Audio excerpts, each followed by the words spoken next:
Halo adik-adik, hari ini kita akan mempelajari tentang tumbuhan sumber kehidupan di bumi.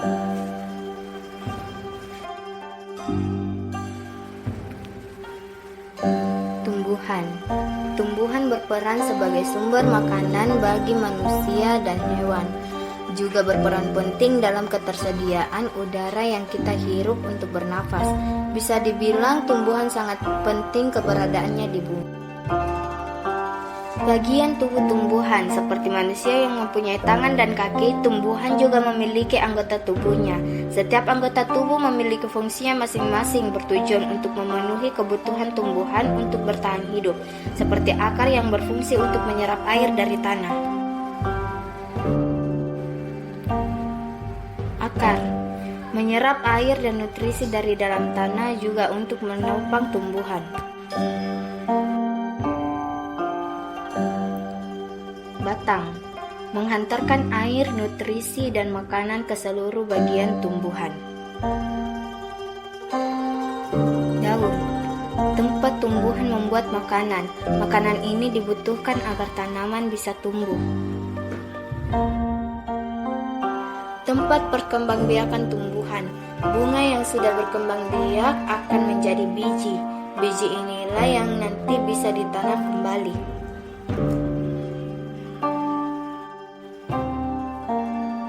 Buah, tempat menyimpan cadangan makanan dan melindungi biji di dalamnya. Lebih jauh, satu akar tunggang memiliki akar utama dari pangkal batang. Pada akar utama tumbuh akar cabang yang ukurannya lebih kecil. Akar juga bisa menjadi tempat penyimpanan cadangan makanan bagi tumbuhan seperti wortel. Tanaman wortel memiliki jenis akar tunggang. 2. Akar serabut. Dari pangkal batang terbagi menjadi akar-akar cabang yang ukurannya lebih kecil. Lalu bagaimana jika cadangan makanan disimpan di akar serabut? Jadinya akan seperti tanaman singkong. Setiap akar cabang pada akar serabut akan tumbuh besar menjadi singkong.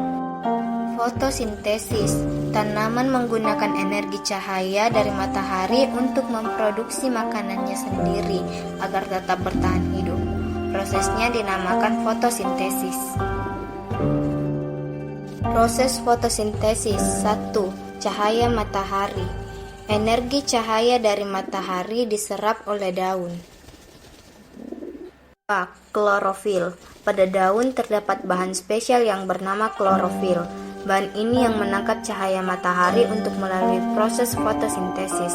Klorofil berwarna hijau dan memberikan warna pada daun.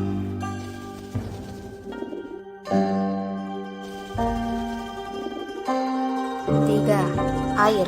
Air yang tersimpan dalam tanah diserap oleh akar dan disalurkan oleh batang sampai ke daun. 4. Karbon dioksida. Gas karbon dioksida diserap oleh daun. Gas ini merupakan gas yang dihembuskan manusia dan hewan saat bernafas. Karbon dioksida juga dihasilkan dari pembakaran kendaraan bermotor, aktivitas pabrik, dan sebagainya.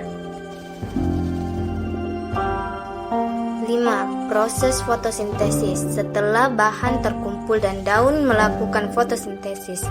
Proses ini dilakukan di bagian daun yang tidak terlihat oleh mata kita yang bernama kloroplas. 6. Hasil akhir. Karbohidrat atau makanan. Makanan yang dihasilkan disalurkan oleh batang ke seluruh bagian tumbuhan untuk tumbuh. Kelebihan makanan bisa disimpan dalam bentuk buah atau umbi. Apa sih pentingnya fotosintesis? Adanya fotosintesis membuat makhluk hidup bisa bernafas dan makan. Inilah yang membuat tanaman menjadi sangat penting di bumi ini. Manusia dan hewan bergantung kepadanya. Proses penyerbukan. Bunga sempurna. Benang sari dan putik adalah alat perkembangbiakan tumbuhan. Benang sari dan putik bisa terletak dalam satu bunga yang sama. Ini dinamakan bunga sempurna. B. Bunga tidak sempurna. Namun, ada bunga yang benang sari dan putik berpisah dalam bunga yang berbeda. Ini disebut bunga tidak sempurna. Penyebaran biji.